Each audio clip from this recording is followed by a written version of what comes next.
श्रीमन्नारायण नारायण हरि हरि ओम। श्रीमन्नारायण नारायण हरि हरि ओम। वीर विनीत धर्म व्रत धारी, गुण सागर बर बालक चारी। तुम कहूँ सर्वकाल कल्याणा, सजहु बरात बजाई निशाना। करें जिनके चार श्रेष्ठ बालक वीर विनम्र, धर्म को धारण करने वाले और गुणों के समंदर हैं, सभी काल में कल्याणमय है, तो इसलिए डंका बजा करके अब बारात ले चलने की तैयारी करो, गुरुदेव जी ने कहा, और जल्दी चलो। गुरु जी ऐसा वचन सुन करके दशरथ जी ने कहा, हे नाथ बहुत अच्छा। ऐसा कह करके शीश झुका करके दूतों को उतारा दे करके राजा महल में गए। ये सब कल बताया था।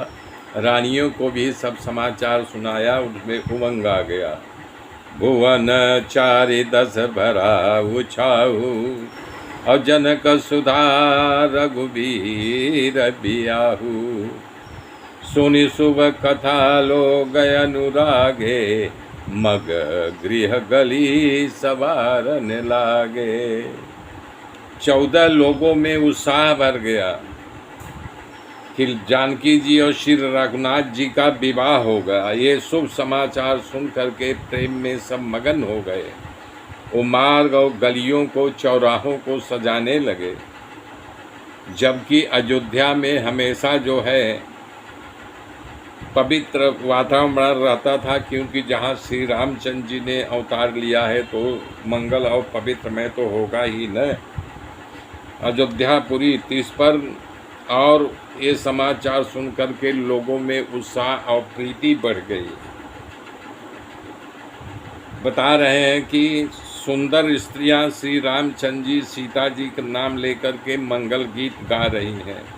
उत्साह खूब है। उत्साह के आगे महल छोटा लग रहा है, यानी उत्साह इतना बढ़ गया है कि महल में समा नहीं रहा, बाहर छलकता हुआ दिखाई दे रहा है। दशरथ जी के महल का वर्णन कोई कभी नहीं कर सकता है, जहाँ समस्त देवताओं के शिरोमणि भगवान श्री रामचंद्र जी ने अवतार लिया हो। तब राजा ने भरत जी को बुला करके कहा, जाओ घोड़ा हाथी रथ सजाओ और श्री रामचंद्र जी की बारात ले चलो। इतना सुनते ही भरत जी, शत्रुघ्न जी रोमांचित हो गए, आनंद से भर गए। भरत जी सभी खलासियों को बुला करके उनको आज्ञा की, सब हाथी घोड़े रथ सजाओ। ये सुन करके सब प्रसन्न हो करके दौड़ पड़े।